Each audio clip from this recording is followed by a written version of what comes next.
Mari kita berdoa. Bapa di surga, kami bersyukur untuk pertemuan kami malam hari ini yang akan mengikuti pertemuan ibadah yang dilaksanakan oleh Grace Ministry.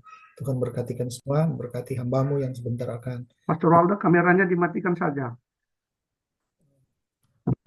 menyampaikan firman Tuhan, dan Tuhan berkati kami semua supaya kami juga boleh sama-sama menikmati berkat ilahi dalam pertemuan ini. Kami bersyukur dalam nama Tuhan Yesus. Amin. Kita akan mendengarkan pujian. Yang percaya berikan tepuk tangan yang terbaik buat Allah kita. Haleluya. Kami bersuka cita di dalam Tuhan.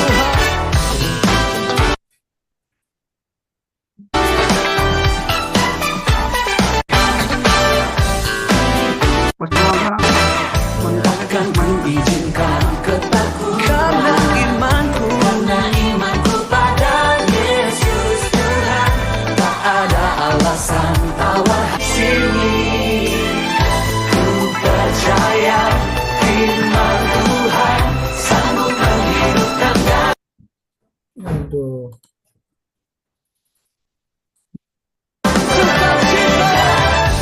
sukacita dalam Tuhan melimpah, melimpah kekuatan dari Tuhan tercurah atas kita.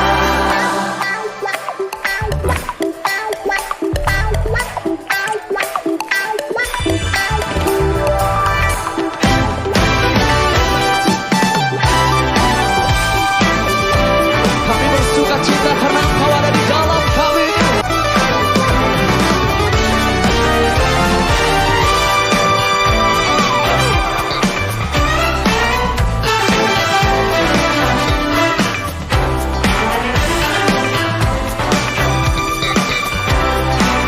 Boleh malam hari ini angkat kedua tanganmu. Nyatakan. Sukacita dalam Tuhan melimpah, melimpah kekuatan dari Tuhan tercurah atas kita. Sukacita dalam Tuhan, kekuatan dari Tuhan tercurah atas kita.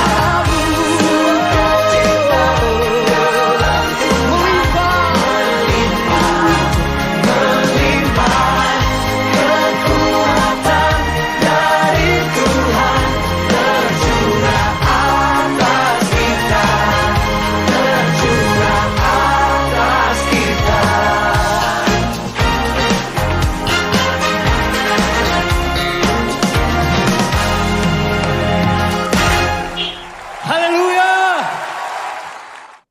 Baiklah saudara-saudara, kita akan mendengarkan satu dua kesaksian ya, yang sebentar nanti saya berikan kesempatan. Siapa yang pertama ingin menyampaikan kesaksian, silakan. Dan Oke, saudara Yoram ya, silakan. salah satu kemarin saya juga meminta maaf.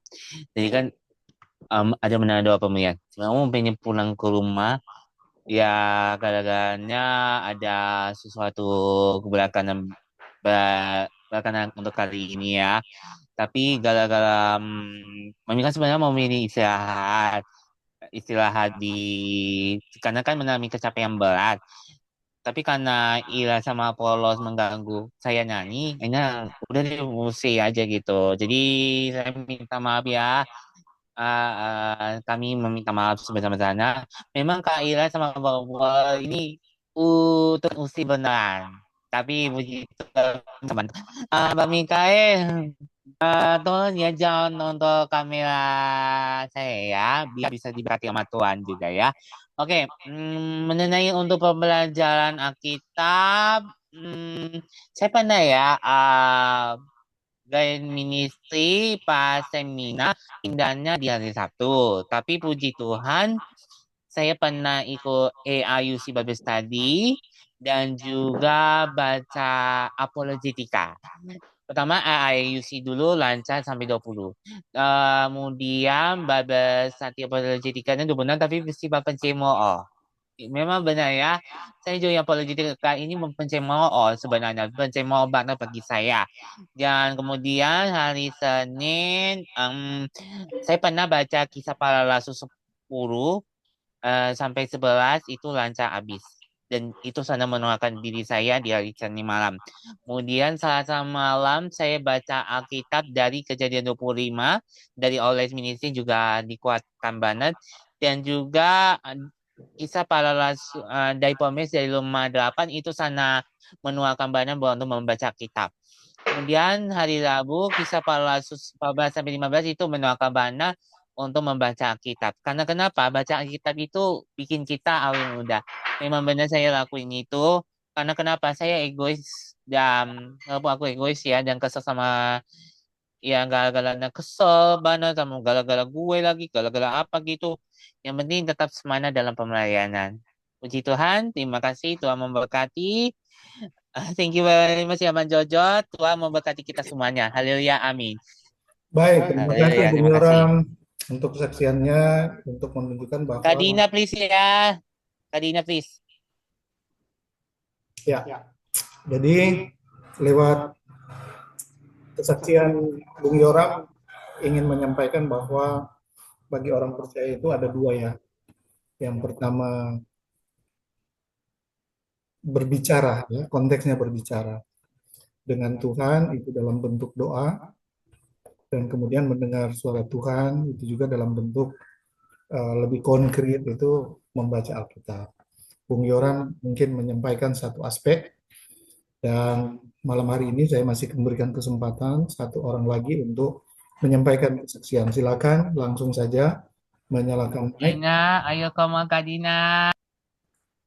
Shalom, Dek. Shalom, Pak Pendeta. Ya, shalom. Silakan Ibu Dina atau masih? Ya, silakan. Ibu-ibu saya, Pak. Oh, sudah Ibu. Iya, baik. Iya. Ibu Dina, silakan menyampaikan kesaksiannya. Kesaksian tadi pagi juga udah bersaksi. Ya kan, Yoram? Ya. Dina, Iya. please. Kesaksiannya ya. Kesaksiannya ya dikaitkan dengan kesaksian Yoram ya benar memang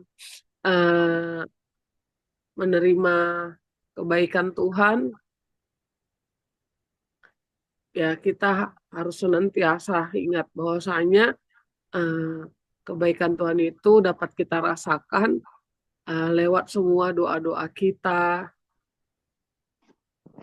juga lewat pembacaan firman Tuhan, maka kita akan semakin mengetahui isi hati Tuhan. Dan yang paling penting di akhir doa kita harus sadari bahwa kehendak Tuhanlah yang terjadi di dalam hidup kita.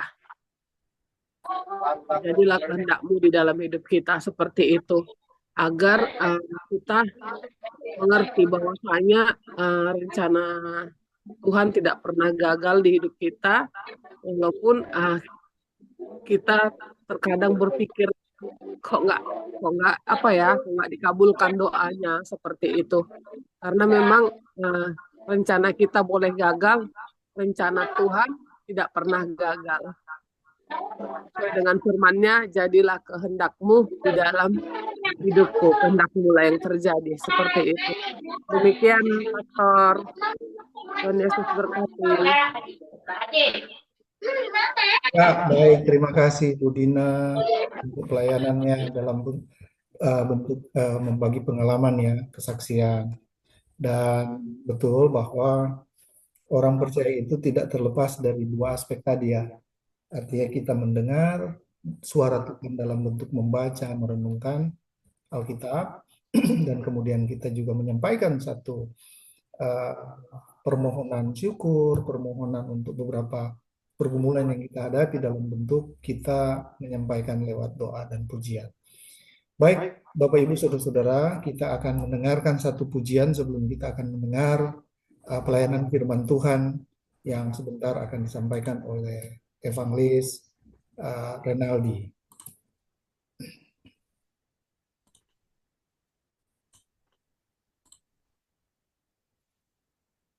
Yang percaya berikan tepuk tangan yang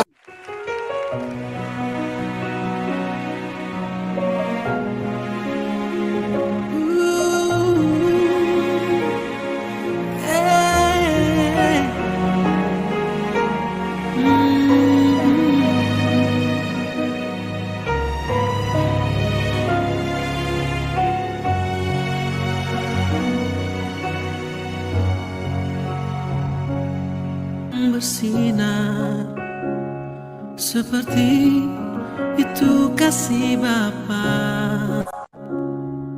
seperti gelombang samudra takkan pernah berhenti. Kau mengasihiku seperti tingginya langit biru. Demikian tinggi kasih Bapa, sedalam lembah bayang mampu. Demikian dalam Kau tebus hidupku.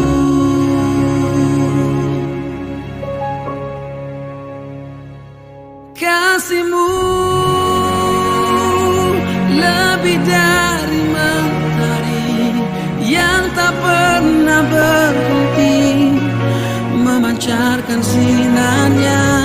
Cinta-Mu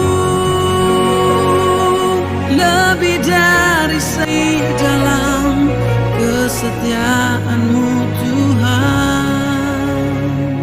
Terima kasih atas cinta-Mu. Ku kagum akan cinta-Mu, ku kagum akan kasih-Mu yang tak pernah berhenti. Wow, wow, wow. Kasih-Mu lebih dari mentari yang tak pernah berhenti, memancarkan sinarnya. Cinta-Mu lebih dari samudra, tenggelamku di dalam kesetiaan-Mu Tuhan. Terima kasih atas cinta-Mu.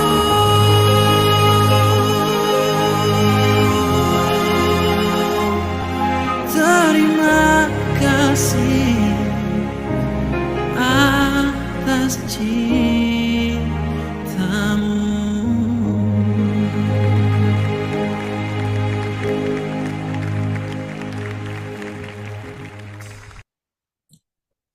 Ya, baik Bapak Ibu Saudara-saudara yang kekasih di dalam Tuhan Yesus. Kini saatnya kita akan mendengarkan pelayanan firman, dan dengan kasih kami persilakan Evangelis Renaldi Daniel Malingkas, Pastor Sarjana. Walda, bisa monitor? Ya, silakan Pak Ben. Halo. Ya, bagaimana Pak Ben? Suara saya bisa didengar, Bung Yoram? Kedengaran. Bisa ya? Pak Ben nggak bisa dengar suara saya? Oke, kalau begitu saya persilakan dengan kasih Bu Evangelis Renaldi untuk menyampaikan pelayanan firman Tuhan. Silakan. Ya, sebelum kita membaca dan merenungkan firman Tuhan, kita berdoa. Tuhan Yesus yang baik, kami sangat bersyukur, berterima kasih kepadamu. Kami ada sampai hari ini karena penyertaan pertolongan Tuhan saja. Terima kasih anugerah keselamatan Tuhan berikan. Terima kasih pengorbanan Tuhan Yesus di atas kayu salib. Ibadah kami pada malam hari ini, Tuhan, kami akan membaca dan merenungkan firman-Mu. Tuhan menuntun menyertai hikmat yang berasal daripada Tuhan, ya. Tuhanlah yang boleh menaungi kami dan memberikan kami pemahaman yang benar tentang firman-Mu. Kami sambut firman-Mu di dalam nama Tuhan Yesus kami berdoa. Amin. Bapak Ibu Saudara yang dikasihi dalam Tuhan, kita akan membacakan Perenungan firman Tuhan pada malam hari ini yang terdapat di dalam Markus pasal 8 ayat 27 sampai ayat yang ke-33. Markus 8 ayat 27 sampai 33.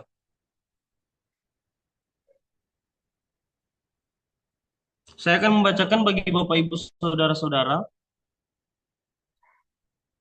Markus 8 ayat 27 sampai 33. Kemudian Yesus beserta murid-muridnya berangkat ke kampung-kampung di sekitar Kaisarea Filipi. Di tengah jalan ia bertanya kepada murid-muridnya, katanya, kata orang, siapakah aku ini? Jawab mereka, ada yang mengatakan Yohanes Pembaptis, ada juga yang mengatakan Elia, ada pula yang mengatakan seorang dari para nabi. Ia bertanya kepada mereka, tetapi apa katamu? Siapakah aku ini? Maka jawab Petrus, engkau adalah Mesias. Lalu Yesus melarang mereka dengan keras supaya jangan memberitahukan kepada siapapun tentang Dia.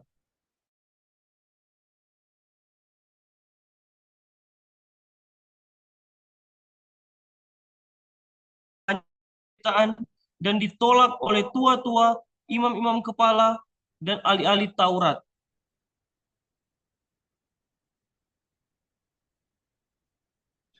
Lalu dibunuh dan bangkit sesudah 3 hari.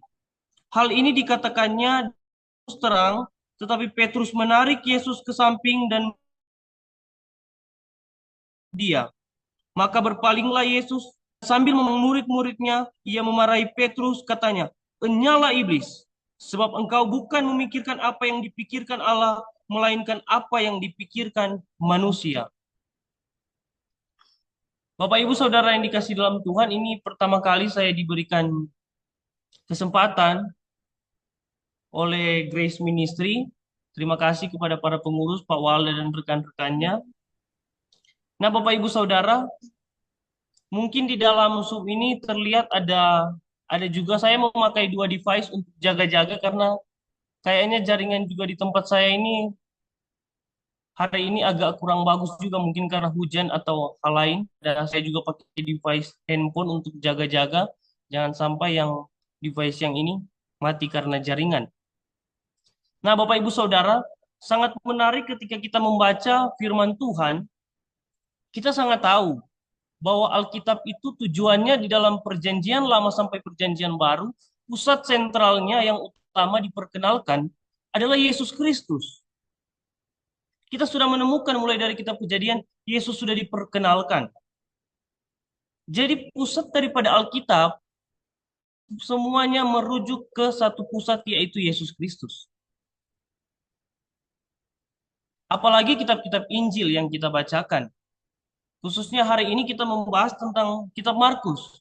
Bapak Ibu Saudara, di dalam kehidupan kita setiap hari, mungkin bukan pertanyaan yang terlihatnya tidak sulit. Tetapi sebenarnya pertanyaan ini sangat dalam.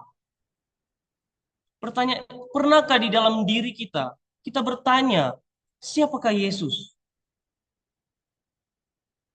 Siapakah menurut saudara?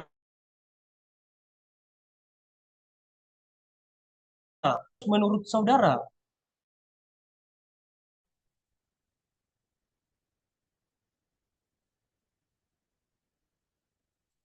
Bapak Ibu Saudara yang dikasihi dalam Tuhan, pertanyaan ini terlihat sangat biasa saja. Tetapi sebenarnya kalau kita maknai lebih dalam, pertanyaan ini adalah pertanyaan yang sangat dalam, yang bagaimana kita menjelaskan siapakah Yesus? Nah, kita melihat alur cerita di dalam Markus pasal 8. Bapak Ibu Saudara, pentingnya kita mengenal Tuhan yang benar. Bagaimana dampak kalau kita tidak mengenal Tuhan yang benar? Dampaknya sangat fatal, dampaknya sangat besar, Bapak Ibu Saudara. Kalau kita salah mengenal tentang Tuhan, itu berdampak yang sangat besar.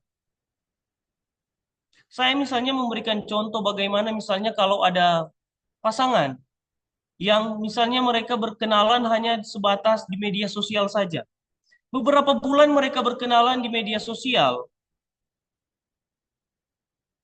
Ada orang-orang teman-temannya mungkin berkata, oh dia orangnya begini, dia orangnya begini. Ketika suatu saat mereka mengambil keputusan, mereka akan menikah. Terlalu cepat mereka mengambil sebuah keputusan, padahal mereka hanya bertemu dalam media sosial saja. Akhirnya ketika mereka menikah, apa yang terjadi Bapak Ibu Saudara? Tidak sesuai dengan apa yang mereka pikirkan. Satu sama lain ternyata sangat-sangat berbeda. Bagaimana menurut saudara rumah tangga tersebut? Akan berdampak yang buruk mungkin. Akan terjadi hal-hal buruk sepanjang kehidupan. Jadi ketika Allah mengenal sangat berdampak. Apalagi Bapak Ibu Saudara kalau kita salah mengenal Tuhan yang benar. Bagaimana kalau kita salah mengenal tentang Tuhan? Dampaknya paling besar adalah kita hidup di neraka. Kita merasakan kematian kekal di neraka. Ketika kita di neraka, kita bertanya, Tuhan kenapa aku di sini? Itu karena kita salah mengenal Tuhan. Mari kita belajar Bapak Ibu Saudara di malam hari ini tentang bagaimana Markus pasal 8 tentang cerita Yesus dan murid-muridnya, tentang Yesus memperkenalkan siapa Yesus itu. Bagaimana pandangan para murid. Kita akan melihat di dalam firman Tuhan pada saat ini. Bapak Ibu Saudara, menarik sekali ketika kita melihat kitab Markus ini, ketika dalam setiap perjalanan Tuhan Yesus, bagian yang kita baca pada saat ini adalah bagian yang adalah sisipan-sisipan yang di mana Yesus pergi pelayanan di tempat-tempat di luar daripada Galilea. Bahkan di luar yang sangat jauh, dan yang kita baca adalah Kaisarea Filipi. Tempat-tempat yang di luar Galilea juga kita temukan di pasal sebelumnya. Ada daerah Tirus, ada juga daerah Dekapolis yang Tuhan kunjungi. Dan yang Tuhan kunjungi juga di luar Galilea adalah yang kita baca dia dalam perjalanan pergi ke Kaisarea Filipi. Di dalam pelayanan Yesus di masa ini, dia pergi bersama-sama dengan murid-murid. Nah, mari kita melihat bagian yang pertama di ayat yang 27, Bapak Ibu Saudara. Yesus beserta murid-muridnya berangkat ke kampung-kampung di sekitar Kaisarea. Di tengah jalan ia bertanya kepada murid-muridnya, katanya, kata orang, siapakah aku ini? Bapak Ibu Saudara, ini pertanyaan mungkin yang tidak terlalu sulit ya. Terlihatnya tidak terlalu sulit. Kenapa? Karena pertanyaan Yesus adalah, kata orang, siapakah aku? Jadi ini hanya kata orang, siapakah aku? Mungkin sangat mudah mereka menjawab. Kalaupun ditanyakan kepada Bapak Ibu Saudara, menurut Bapak Ibu Saudara, siapa Yesus? Kata orang-orang di luar sana, siapa Yesus itu? Saudara akan menjawab mungkin. Siapa Yesus menurut orang ini, menurut dia, menurut teolog ini, menurut pendeta ini? Nah, ini pun pertanyaan yang sangat luar biasa. Ini pertanyaan yang sebenarnya masih biasa. Kita akan melihat selanjutnya ada pertanyaan yang sangat mendalam yang akan masuk di utama yang Yesus mau tanyakan sebenarnya kepada para murid. Tetapi dia mendahului dengan dia bertanya dulu, kata orang, siapakah aku ini? Begitupun pasti kalau Bapak Ibu mudah sekali menjawab. Oh, menurut pendeta ini Yesus adalah Mesias. Menurut pendeta ini Yesus adalah Tuhan. Menurut orang-orang di sini Yesus bukan Tuhan. Menurut orang-orang ini Yesus bukan Allah. Menurut pandangan daripada ini Yesus adalah Allah. Nah, mudah sekali kita menjawab karena itu adalah pandangan daripada orang lain.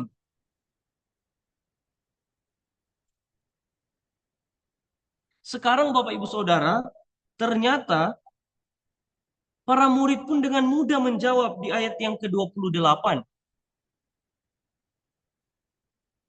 Mereka menjawab, Yohanes Pembaptis. Ada juga yang mengatakan Elia. Ada juga yang mengatakan salah seorang dari para nabi. Mudah sekali mereka menjawab ya Bapak Ibu Saudara. Begitupun pasti dengan kita semua. Kita pasti sangat mudah menjawab kalau cuma kata orang. Kalau menurut pandangan orang lain, mudah sekali kita menjawab.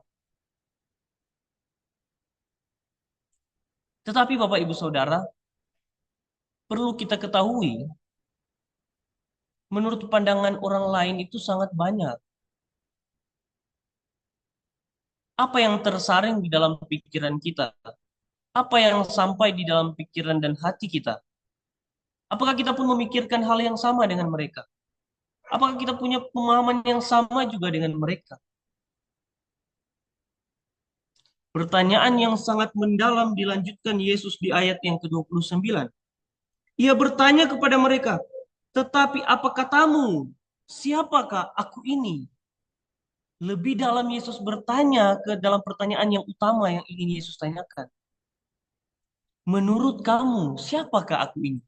Sekarang Bapak Saudara, bukan lagi kata orang, tetapi menurut pribadi kita. Menurut pribadi para murid, siapakah Yesus itu? Bapak Ibu Saudara, kita melihat pelayanan Yesus bersama murid-muridnya jauh ke belakang, mereka sudah melewati banyak hal. Mereka menyaksikan Yesus melakukan mujizat-mujizat yang luar biasa. Mereka melihat Yesus membangkitkan orang mati. Mereka menyaksikan Yesus memberi makan 5.000 orang. Mereka menyaksikan Yesus menyembuhkan banyak penyakit. Mereka menyaksikan banyak sekali hal-hal luar biasa yang spektakuler yang Yesus lakukan di depan mata mereka. Dan sekarang, tiba saat Yesus menguji, Yesus bertanya, menurut kamu, siapakah aku ini? Nah, Bapak Ibu Saudara, pertanyaan kita juga yang mengaku Kristen, menurut kita Saudara, menurut Bapak Ibu Saudara dan saya, siapakah Yesus itu? Kenapa pertanyaan ini bisa muncul? Bapak Ibu Saudara, terlalu banyak orang-orang hari ini punya pandangan-pandangan yang mereka rasa benar.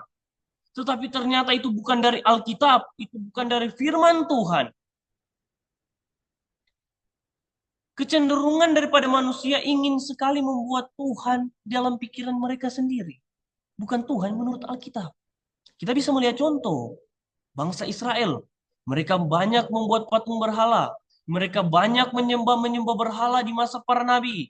Di masa Musa mereka mendirikan anak lembu emas. Terbukti Bapak Ibu Saudara.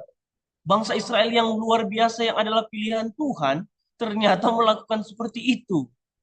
Bagaimana dengan kita Bapak Ibu Saudara? Bagaimana dengan orang-orang di sekitar kita yang mengaku Kristen? Jangan-jangan mereka pun memandang Tuhan dengan salah. Mereka tidak memandang Tuhan dengan benar. Sesuai dengan apa yang firman Tuhan katakan. Sangat sulit bagi orang-orang untuk menerima hal-hal tersebut. Coba Bapak Ibu Saudara, kita bertanya di dalam diri kita. Menurut kita siapa Tuhan? Siapa Tuhan itu? Siapa Yesus itu? Mungkin ada yang mengatakan, oh dia Maha Penyembuh, dia adalah dokter di atas segala dokter. Atau mungkin dia adalah pahlawan. Dia adalah superhero. Sampai di titik di mana orang-orang menjadikan Tuhan tempat dia meminta. Sepertinya dilakukan seperti budak. Sepertinya dilakukan seperti memang hanya sebagai tempat untuk meminta. Benar bukan saudara? Banyak orang seperti itu. Ketika butuh sesuatu, datang kepada Tuhan. Ketika ingin sesuatu, datang kepada Tuhan. Ingin memandang Tuhan itu, oh Tuhan menyembuhkan. Apalagi, oh Tuhan akan menyembuhkan, Tuhan akan memulihkan ekonomi saya. Tuhan akan memulihkan, saya membuat hidup makmur. Benar bukan saudara?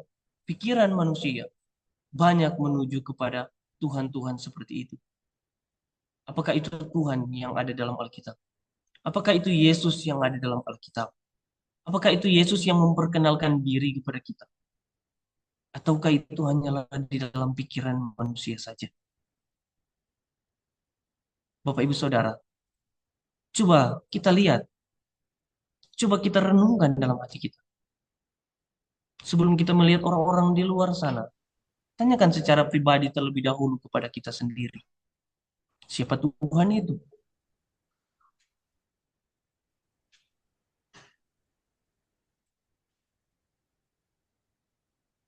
Maaf, ini ada yang share screen ini.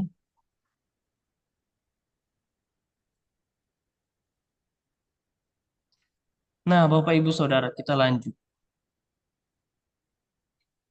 Di dalam pertanyaan ayat yang ke-29, ketika Yesus bertanya, siapakah aku menurut para murid? Petrus menjawab, engkau adalah Mesias. Engkau adalah Mesias. Jawaban daripada Petrus adalah, engkau adalah Mesias. Bagaimana jawaban kita, Bapak Ibu Saudara? Siapa Yesus itu? Apakah kita bisa menjawab? Apakah kita punya jawaban? Ataukah mungkin kita hanya ikut-ikut orang saja? Jawaban Petrus itu adalah memang benar-benar dia mengatakan Yesus Mesias. Yesus adalah Mesias. Mesias itu adalah hal yang luar biasa, Bapak Ibu Saudara. Itu gelar yang luar biasa. Siapa Mesias? Mesias itu adalah dijanjikan kepada bangsa Israel akan datang untuk memulihkan mereka, untuk mendirikan kerajaan bagi mereka, supaya mereka bisa hidup damai, tidak tertindas lagi, tidak dijajah lagi. Mereka hidup damai karena ada Mesias itu. Sangat mereka nanti-nantikan kedatangan daripada Mesias itu. Di dalam perjanjian lama kita temukan janji-janji tentang Mesias muncul terus-menerus. Dan itulah yang sangat ditunggu-tunggu oleh bangsa Israel, Bapak Ibu Saudara. Tetapi kita akan melihat, apakah pandangan Petrus ketika dia mengatakan Yesus Mesias adalah pandangan juga sama dengan apa yang dikatakan firman Tuhan. Apakah pandangan Petrus tentang Yesus adalah Mesias sama dengan apa yang menurut Yesus sendiri? Atau apakah berbeda, Bapak Ibu Saudara? Kita akan menemukan jawabannya di bagian-bagian selanjutnya. Begitupun dengan kita hari ini. Ketika kita mengaku kita adalah orang Kristen, kita mengatakan Yesus Tuhan, kita mengatakan Yesus adalah Allah, kita mengatakan Yesus adalah Mesias. Apakah itu benar-benar kita dapatkan dari Alkitab? Apakah kita punya pemahaman yang komplit, yang lengkap tentang Yesus? Sesuai dengan yang firman Tuhan perkenalkan kepada kita? Ataukah hanya sebatas kita tahu dia Mesias, dia Tuhan, dan kita tidak paham selanjutnya Tuhan yang bagaimana, Mesias yang bagaimana? Karena terlalu banyak orang-orang hari ini. Yesus adalah Tuhan. Benarkah? Yesus adalah juru selamat. Benarkah? Ketika ditanyakan pasti masuk surga, mereka berkata mudah-mudahan. Ketika ditanyakan pasti masuk surga, mereka berkata tidak tahu. Katanya percaya Yesus Tuhan. Katanya percaya Yesus juru selamat. Tetapi itu tidak bisa dijawab. Tetapi jawaban mereka adalah tidak tahu, tidak pasti, mudah-mudahan. Apakah itu yang Alkitab katakan? Ternyata terlalu banyak orang hari ini memandang Yesus dengan salah. Punya pandangan yang keliru tentang Yesus. Apakah pandangan Petrus tentang Yesus adalah Mesias itu benar? Apakah itu benar? Pemahaman Petrus pun apakah itu memang detail yang sama dengan firman Tuhan?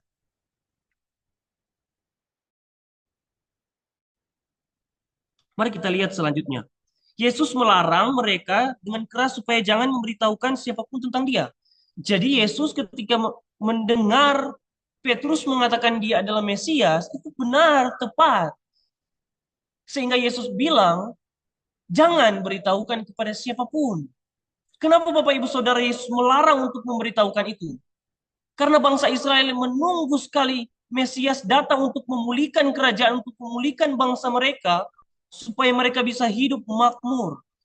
Kita akan melihat bagaimana perjalanan Yesus ketika mereka tahu Yesus mampu menyembuhkan, memberi makan banyak orang, mereka ingin sekali Yesus cepat-cepat menjadi raja. Karena supaya mereka cepat kenyang. Pemahaman yang sangat keliru. Supaya memulihkan ekonomi mereka mungkin. Pemahaman yang sangat keliru. Sehingga Yesus jangan beritahukan kepada siapapun. Tetapi biarlah suatu saat mereka benar-benar tahu dari hati dan pikiran mereka, Yesus adalah Mesias yang bagaimana. Kenapa juga ada para teolog, ada yang bernama Johannes Calvin. John Calvin berkata bahwa Yesus melarang untuk memberitahukan itu supaya tidak ada orang yang ingin mencegah Yesus mengajar dimanapun. Kalau banyak orang sudah mengenal dengan cara seperti itu, mereka akan datang kepada Yesus, mereka akan menutup, menghalang-halangi Yesus, mereka akan melakukan semau mereka. Dan Yesus tidak mendapatkan waktu yang banyak untuk mengajar. Tetapi kalau kita melihat Yesus di dalam perjalanannya, dia sangat ingin untuk mengajar. Bukan mujizat yang selalu dia tunjukkan, Bapak Ibu Saudara. Tetapi Yesus ingin sekali mengajar pengajaran-pengajaran yang benar. Bahkan mujizat-mujizat yang Yesus lakukan semuanya adalah pengajaran-pengajaran yang menggambarkan tentang Mesias yang sejati itu bagaimana. Banyak sekali mujizat yang luar biasa dilakukan. Tetapi sebenarnya banyak orang yang tidak paham. Mereka memandang bahwa kesembuhan itu Yesus luar biasa. Mereka lupa kesembuhan mujizat yang Yesus lakukan itu menunjukkan puncak Yesus di atas kayu salib. Apa yang akan Yesus lakukan sampai di atas kayu salib. Sehingga Yesus melarang untuk memberitahukan itu. Di bagian selanjutnya Bapak Ibu Saudara kita akan mendapatkan hasil bahwa Petrus itu percaya Mesias yang benar atau tidak. Mesias yang bagaimana yang Petrus tahu. Kita akan mengetahuinya di bagian ini. Ayat 31-33 ini akan mengungkapkan bahwa dia menderita, ditolak, mati, dan bangkit. Kemudian mulailah Yesus mengajarkan kepada mereka bahwa anak manusia harus menanggung banyak penderitaan dan ditolak oleh tua-tua, imam-imam kepala, dan ahli-ahli Taurat, lalu dibunuh dan bangkit sesudah 3 hari. Yesus akan dihukum, Yesus akan menderita, Yesus akan ditolak, bahkan Yesus akan mati. Itu yang Yesus katakan selanjutnya kepada mereka.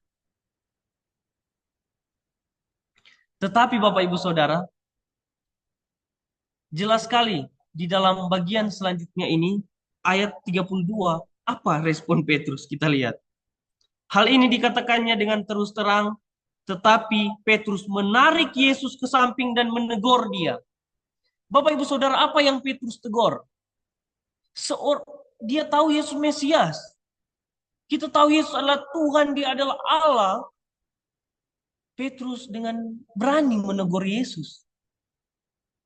Kalau kita melihat catatan selain daripada kitab Markus, kita menemukan di dalam kitab Matius, Bapak Ibu Saudara, Petrus berkata begini, kiranya Allah menjauhkan itu daripadamu. Kiranya Allah menjauhkan itu daripadamu, Yesus. Petrus berkata seperti itu. Dia memakai kata Allah. Kiranya Allah menjauhkan itu. Dia lupa dengan siapa dia berbicara. Dia lupa kepada siapa dia mengatakan itu. Apakah dia lupa? Apakah dia tidak tahu? Tapi dia mengatakan Yesus Mesias. Sesuai dengan tema kita hari ini, Yesus adalah Mesias. Tetapi pandangan Petrus mengatakan kiranya hal-hal tersebut dijauhkan. Yesus jangan menderita. Yesus jangan mati. Yesus jangan ditolak oleh orang-orang yang hebat, para Taurat, ahli-ahli. Mesias seperti itukah yang Petrus kenal? Apakah Mesias seperti itu juga yang Yesus perkenalkan? Apakah Mesias seperti itu juga yang dikatakan perjanjian lama? Apakah Mesias seperti itu jugakah yang dijanjikan kepada bangsa Israel? Mesias yang tidak akan ditolak? Mesias yang tidak akan menderita? Mesias yang tidak akan mati? Tidak, Bapak Ibu Saudara. Kita tahu dari sini, Petrus mengenal Mesias yang keliru. Petrus salah mengenal tentang Tuhan Yesus. Dia mengenal Yesus yang bagaimana? Yang langsung datang, mereka ingin sekali cepat-cepat mendirikan kerajaan langsung damai. Mereka lupa ada janji-janji yang harus dilengkapi. Apa? Dia datang ke dunia Dia menjadi manusia. Dan dia harus mati di atas kayu salib, itulah tujuan utama. Supaya dia selamatkan manusia yang berdosa. Sehingga setiap orang yang percaya kepadanya memperoleh hidup yang kekal. Mesias yang sejati, Mesias yang diperkenalkan kepada Israel, Mesias yang ditunggu-tunggu, yang dijanjikan di dalam perjanjian lama, Mesias yang benar adalah Mesias yang harus menderita. Adalah Mesias yang harus ditolak. Adalah Mesias yang menanggung banyak sekali caci maki daripada orang-orang. Adalah Mesias bahkan yang harus mati, dihukum oleh manusia. Dihukum oleh orang berdosa. Mesias inilah yang benar. Salib adalah pusat pesan yang penting tentang Mesias. Mesias akan dimuliakan, tetapi dia harus menderita terlebih dahulu. Itu yang dikatakan perjanjian lama, Bapak Ibu Saudara. Itu yang dijanjikan. Begitupun dengan kita hari ini. Banyak sekali orang percaya Yesus Tuhan. Ketika dapat masalah, mereka tidak. Wah, di mana Yesus? Mereka sangat ingin membayangkan Yesus itu adalah pemecah masalah kami. Yesus itu adalah memberi kami kesembuhan-kesembuhan. Yesus itu adalah sosok yang membantu kami, menolong kami. Di saat kita kritis, di saat kita ingin sekali sesuatu, meminta sesuatu.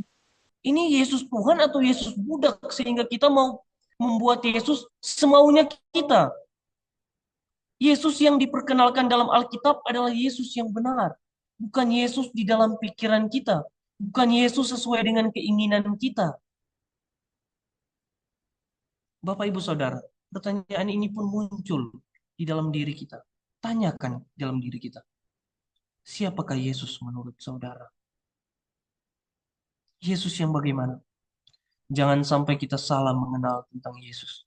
Dampaknya akan fatal, Bapak Ibu Saudara. Bisa sampai di dalam kehidupan, di dalam kematian kekal di neraka. Kalau kita salah mengenal akan berdampak fatal, Bapak Ibu Saudara. Bahkan dalam kehidupan kita. Ketika kita dalam hari ini terlalu banyak orang-orang, terlalu sering untuk mendengarkan khotbah-khotbah Yesus Tuhan. Bahkan tidak usah khotbah-khotbah tentang penderitaan. Tidak lagi memberitakan tentang Yesus yang mati, kami sudah tahu. Apakah demikian? Tetapi Yesus yang benar adalah Yesus yang menderita. Yesus saja menderita. Bagaimana dengan kita hari ini? Ada orang-orang yang tidak mau menderita. Oh, kami ketika percaya Yesus hidup makmur. Apalagi banyak sekali orang bilang ketika percaya Yesus, ekonomi kami dipulihkan. Apakah Yesus mau seperti itu? Kita akan coba kita baca dan renungkan firman Tuhan. Ketika banyak orang datang untuk disembuhkan, Yesus menjauhkan diri. Apakah Yesus menjanjikan kesembuhan jasmani? Tidak berarti. Bukan itu yang utama yang Yesus datang ke dunia. Bukan untuk menyembuhkan orang-orang sakit. Bukan. Tetapi kematian rohani itulah yang harus dipulihkan oleh Yesus. Orang-orang berdosa itu, dosa itulah yang harus dipulihkan oleh Yesus. Itu tujuan utamanya. Dia harus mati di atas kayu salib. Dia harus menderita, dia harus ditolak. Dan dia bangkit. Bahwa dia menang. Sehingga setiap orang yang percaya kepadanya memperoleh hidup yang kekal. Bapak Ibu Saudara, dalam hati Bapak Ibu Saudara dan saya, apakah benar-benar ada Yesus adalah Tuhan dan Juru Selamat kita secara pribadi? Bukan kita mengatur Yesus menurut pikiran kita, tetapi bagaimana Yesus memperkenalkan dirinya di dalam Alkitab. Bagaimana Alkitab memberitahukan kepada kita siapa Yesus itu.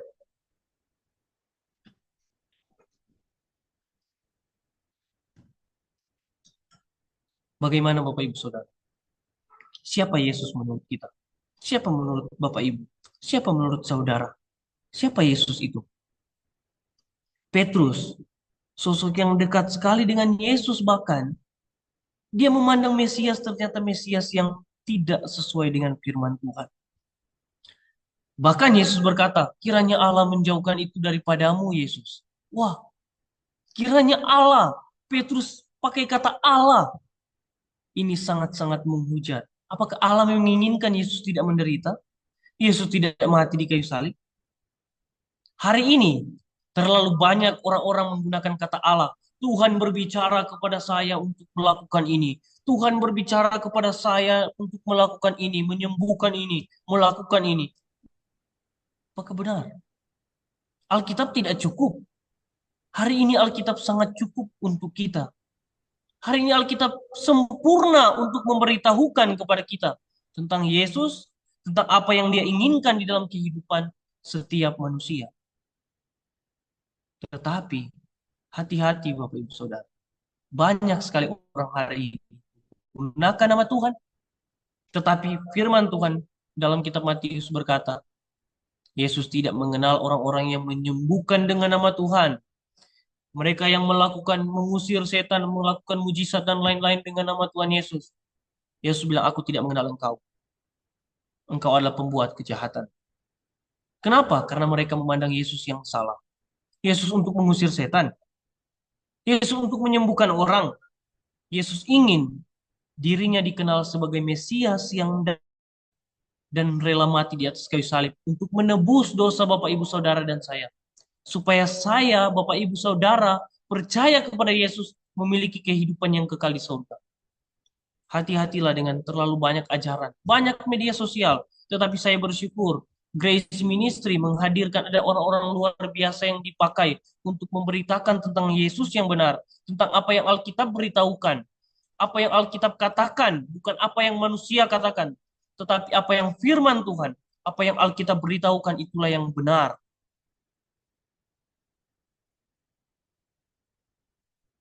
Kita melihat di bagian terakhir, ayat 33, maka berpalinglah Yesus dan sambil memandang murid-muridnya, ia memarahi Petrus, katanya, penyalah iblis, sebab engkau bukan memikirkan apa yang dipikirkan Allah, melainkan apa yang dipikirkan manusia. Lihat Bapak Ibu Saudara, Yesus dengan tegas mengatakan, nyala iblis. Kenapa? Karena untuk Yesus dihindarkan untuk tidak mati di kayu salib, untuk dihindarkan Yesus tidak menderita, itu adalah cara-cara iblis. Berkali-kali iblis menggoda, berkali-kali iblis datang memakai banyak orang untuk menghancurkan keturunan-keturunan daripada Yesus. Untuk menghancurkan keturunan Mesias. Sampai di mana Yesus datang di padang gurun, iblis pun menggoda. Iblis mencobai Yesus. Tetapi tidak bisa. Supaya Yesus tidak mati di kayu salib, itu cara iblis. Kalau dia tidak mati di kayu salib, Bapak Ibu Saudara, bagaimana janji dalam perjanjian lama? Bagaimana harapan Bapak Ibu Saudara dan saya? Mungkin hari ini kita tidak punya harapan. Tetapi inilah yang Tuhan tetapkan. Bahwa dia akan mati di kayu salib. Supaya Bapak Ibu Saudara dan saya tidak dihukum. Supaya kita yang percaya, kita beroleh hidup yang kekal. Petrus saja Yesus berkata, nyala iblis. Karena pikiran yang Petrus pikirkan adalah pikiran manusia, bukan pikiran Allah. Tetapi membawa nama-nama Allah. Hati-hati Bapak Ibu Saudara, kita pun secara pribadi ketika menyampaikan kepada orang-orang. Jangan sampai kita mengatakan dengan nama Tuhan, memakai kata firman Tuhan, tetapi ternyata itu hanya berasal daripada pikiran kita. Itu bukan berasal daripada Tuhan. Itu bukan yang Tuhan inginkan. Jangan sampai itu terjadi. Tetapi biarlah kita menyampaikan apa yang firman Tuhan katakan. Firman Tuhan dengan jelas mengatakan, setiap orang yang percaya pasti hidup kekal. Banyak orang hari ini berkata, kita harus rajin, kita harus berbuat baik, supaya kita hidup kekal. Sangat-sangat bukan firman Tuhan. Firman Tuhan bilang, hanya dengan percaya kepada Yesus sebagai Tuhan dan Juru Selamat di dalam hati, kita beroleh hidup yang kekal. Jangan kita tambahkan, harus tambah dengan perbuatan baik. Harus kita memberikan ini. Harus kita melakukan ini. Terlihat baik. Tetapi bukan firman Tuhan. Yesus mendengar itu, pasti Yesus akan berkata seperti ini. Nyala iblis. Karena itu bukan apa yang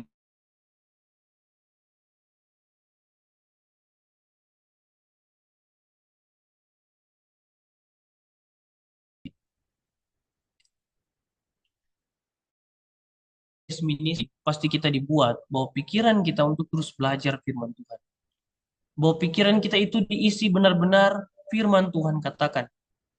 Bukan tentang apa yang manusia katakan. Dan saya juga berharap Grace Ministry terus-menerus dikembangkan terus-menerus untuk menyampaikan tentang kebenaran kepada banyak orang hari ini yang belum mengenal kebenaran. Banyak orang hari ini belum mengenal Yesus yang benar. Bapak Ibu Saudara, mulailah dengan keluarga kita. Mulailah dengan orang-orang di sekitar kita. Mulai dengan orang-orang terdekat kita. Perkenalkan Yesus yang benar. Perkenalkan Yesus yang Alkitab katakan. Perkenalkan kepada mereka, injili mereka, bahwa Yesus yang benar adalah Dia yang mati di kayu salib untuk menebus dosa Bapak Ibu Saudara dan saya. Dan setiap kita yang percaya kita beroleh hidup yang kekal. Sampaikan itu kepada orang-orang. Apakah kita senang ketika kita melihat keluarga kita ada di neraka dan kita di sorga? Tentu tidak. Pasti hati kita sangat sedih ketika melihat itu. Biarlah Bapak Ibu Saudara sampaikan itu. Jangan sampai kita tidak menyampaikan dan kita akan menyesal nanti. Kita tidak tahu sampai kapan kita hidup di dunia. Yesus pun sangat mengerti sampai kapan dia ada di dunia sehingga dia harus mengajarkan pengajaran yang benar kepada murid-murid. Sebelum dia meninggalkan para murid secara fisik, dia mengajarkan tentang banyak kebenaran yang para murid harus tahu dengan benar. Jangan sampai hanya adalah perkataan-perkataan orang. Yesus adalah Mesias bukan menurut dunia, tetapi menurut Alkitab, dia yang adalah juru selamat. Dia yang rela menderita demi menebus dosa kita. Garis bawahi itu Bapak Ibu Saudara. Dia yang dimuliakan, dia adalah yang diurapi menjadi raja.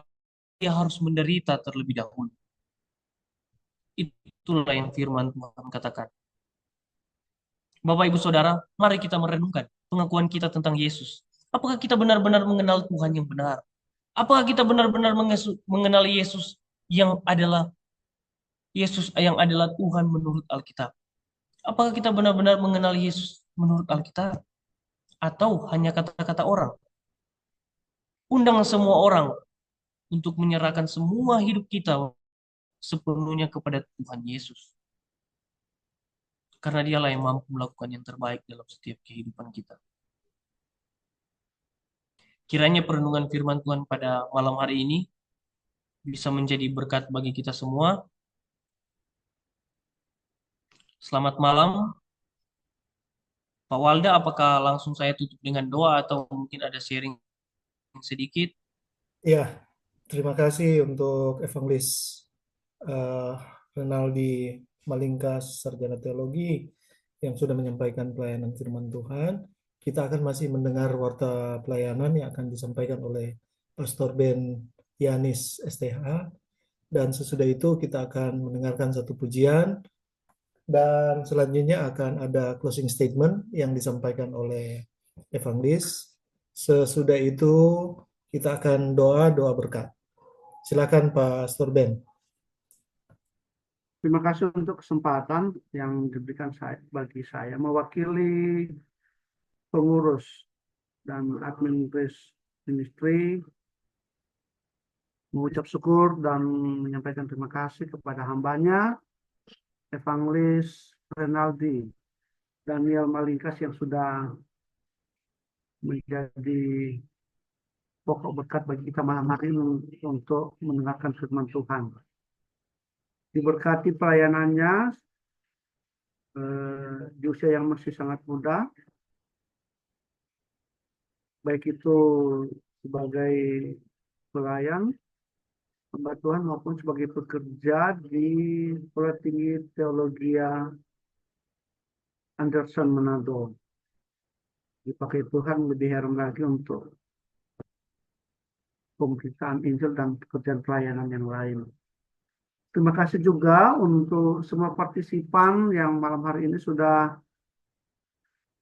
dapat bergabung dengan Grace Ministry. Ada Pastor Andre Wahyu Jubroto dari Surabaya, ada Penatua Boyke Tamon, ada tadi sempat masuk juga Pendeta Charles Mamora dari Jakarta, dan ada beberapa partisipan yang malam hari ini baru pertama kali bergabung dengan Grace Ministry, termasuk Ibu Dina Tania Ginting. Kemudian ada Bapak George Lumbang Raja dari Kalimantan. Terima kasih, dan masih ada beberapa lagi. Ini ada Yohanes Juspilis yang Iya, dari Malaysia. dari Malaysia. Terima kasih ya Ya, sudah bergabung. Ya, iya, kami berharap Grace Ministry boleh menjadi saluran berkat bagi kita semua untuk boleh belajar firman Tuhan lebih dekat lagi kepada kebenaran yang dikehendaki oleh Tuhan. Nah, untuk Grace Ministry sendiri kami hadir setiap minggu, dan setiap minggu kami kegiatannya berganti. Kalau malam hari ini kita online worship atau ibadah online, minggu depan kita akan Bible study. Jadi ada topik khusus yang akan disajikan dengan pembicara yang nanti akan ditentukan. Jadi kami berharap partisipan yang malam hari ini boleh, yang sudah bergabung, minggu depan di jam yang sama, di jam waktu Indonesia Tengah, waktu Manado dan sekitarnya itu jam 7 malam waktu Indonesia Barat, jam 6 sore, dan waktu Indonesia Timur jam 8. Saudara boleh bergabung dengan link yang sama. Jadi kalaupun ada perubahan, nanti kami akan informasikan secepat mungkin bila ada perubahan link atau perubahan waktu kegiatan. Seperti minggu lalu kami Grace Ministry tidak tayang hari Minggu, tetapi dilaksanakan hari Sabtu. Jadi sekali lagi kami tetap mengundang saudara-saudara semua boleh hadir bersama Grace Ministry setiap hari Minggu dengan link yang sama dan waktu yang sama. Itu untuk kegiatan rutin Grace Ministry. Kemudian ini di chatroom ada beberapa pokok doa. Nanti Saudara Evangelis Renaldi tolong didoakan dalam pokok doa sebentar ya, sebelum diakhiri kegiatan kita. Ini ada beberapa catatan di chatroom. Kemudian kita berdoa juga secara khusus untuk istri dari Pastor Walda yang sejak beberapa hari ini dirawat di rumah sakit di Manado. Rencana besok kalau keadaannya memungkinkan bisa diizinkan pulang. Jadi kita doakan istri dari Pastor Walda. Informasi sedikit bahwa sejak beberapa tahun terakhir ini istri Pastor Walda ini bergumul dengan sakit stroke. Nah, ini perlu didoakan supaya Tuhan berkenan besok rencana bisa pulang ke rumah dan menjalani proses rawat jalan. Kalau ada saudara-saudara kita yang lain juga yang perlu didoakan, silakan tulis di ruang chat, nanti secara pribadi juga saya akan mendoakan di rumah. Sekali lagi terima kasih untuk partisipan saudara-saudara yang sudah boleh bergabung malam hari ini. Satu lagi informasi, direncanakan bulan Desember akan ada kunjungan kedua dari tim Grace Ministry ke Cilacap. Jadi ke Jawa Tengah, di Desa Karanganyar, Dusun Ciloning. Jadi rencana pertengahan Desember akan ada kunjungan. Nah, ini didoakan supaya Pastor Satsi Hombing dan saya juga rencana kalau Tuhan izinkan saya dapat dana, walaupun harus lewat naik kapal laut, transportasi laut. Kalau Tuhan izinkan saya dapat dana, saya akan berkunjung ke sana. Ini titip pukodo bagi kita semua ya. Kemudian ada kegiatan rutin Grace Ministry setiap bulan sekali di Rumah Tahanan Malenden Manado. Ini berjalan setiap bulan. Berdoa supaya pelayanan ini juga menjadi berkat bagi saudara kita warga binaan di rutan rumah tahanan Malen dan Manado. Ini kemudian doakan rencana kunjungan tim pelayanan ke Sulawesi Tengah, ke daerah Palu. Ini Pendeta Harold Sigar. Rencananya sekitar tanggal 18 akan dengan tim akan bertolak lewat perjalanan darat ke daerah Sulawesi Tengah. Berdoa supaya perjalanan rencana ini boleh berjalan dengan baik, dan ada kehadiran Pendeta Harold Sigar dan tim di Sulawesi Tengah boleh menjadi berkat di sana. Ini yang dapat saya sampaikan menjadi pokok doa kita semua, dan kita mendukung supaya Grace Ministry ini boleh menjadi berkat bagi banyak orang. Terima kasih, saya kembalikan kepada Pastor Walda. Baik, terima kasih Pastor Ben yang sudah menyampaikan warta pelayanan. Dan Bapak Ibu Saudara-saudara, tadi kita di sini ada kurang lebih sekitar 22 ya. Cuman ini mungkin karena jaringan